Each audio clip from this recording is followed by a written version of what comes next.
റാബിയത്തുൽ അദവിയ്യ റളിയല്ലാഹു അൻഹ എല്ലാ ദിവസവും രാത്രിയില് ഫർദ് നിസ്കാരം കഴിഞ്ഞ്, ഫർദ് നിസ്കാരത്തിന്റെ മുമ്പും ശേഷവുമുള്ള റവാത്തിബ് കഴിഞ്ഞ്, വിത്ർ നിസ്കാരം കഴിഞ്ഞ് മുത്ലഖായ 100 റക്അത്ത് സുന്നത്ത് നിസ്കരിക്കും. 100 റക്അത്ത് മുത്ലഖ് സുന്നത്ത് നിസ്കരിക്കും.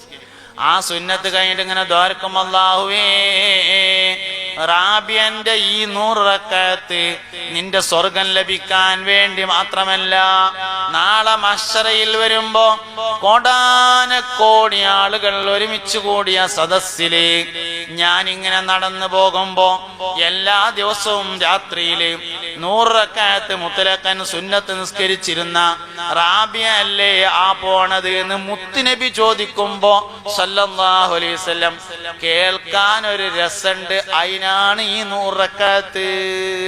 സയ്യിദത്തുനാ റാബിയത്തുൽ അദവിയ്യ റളിയല്ലാഹു അൻഹ തന്നെ.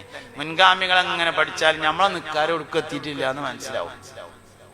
നമ്മളിപ്പോ ഉള്ള നിക്കാരെ തന്നെ ഏറെയാണെന്നുള്ളടത്തായിരിക്കണത്. അത്രയിട്ടൊന്നും വേണ്ടിയിരുന്നില്ല എന്നുള്ളടത്തുള്ളത്. അവർ റാബിയത്തുൽ അദവിയ്യന്റെ ഇങ്ങനെ നമ്മളിങ്ങനെ നോക്കുമ്പോ മനസ്സിലാവും നമ്മളെ നിക്കാരെ ഒടുക്കം എത്തുന്നില്ല. അതാണ് മുൻഗാമികളുടെ താരീഖ് എന്ന് പറയുന്നത്.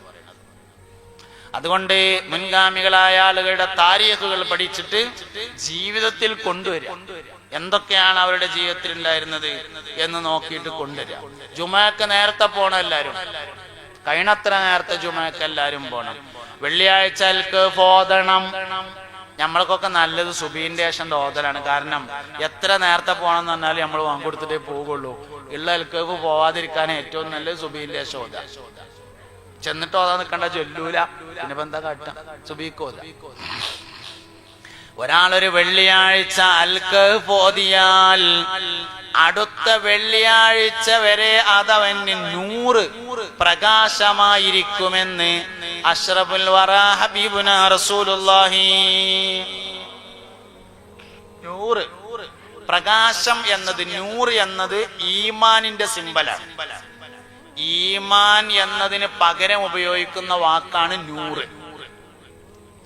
ഒരു വെള്ളിയാഴ്ച അൽക്കഫ് ഓതിയാൽ അടുത്ത വെള്ളിയാഴ്ച വരെ അതവന് പ്രകാശമായിരിക്കും, 100 ആയിരിക്കും എന്ന് പറഞ്ഞാൽ അതിന്റെ അർത്ഥം ഒരു വെള്ളിയാഴ്ച അൽക്കഫ് ഓതി അടുത്ത വെള്ളിയാഴ്ചക്ക് മുമ്പ് അവൻ മരണപ്പെടുകയാണെങ്കിൽ ഈമാനോടുകൂടെ അല്ലാതെ മരിക്കില്ല എന്നാണ് ആ പറഞ്ഞതിന്റെ അർത്ഥം.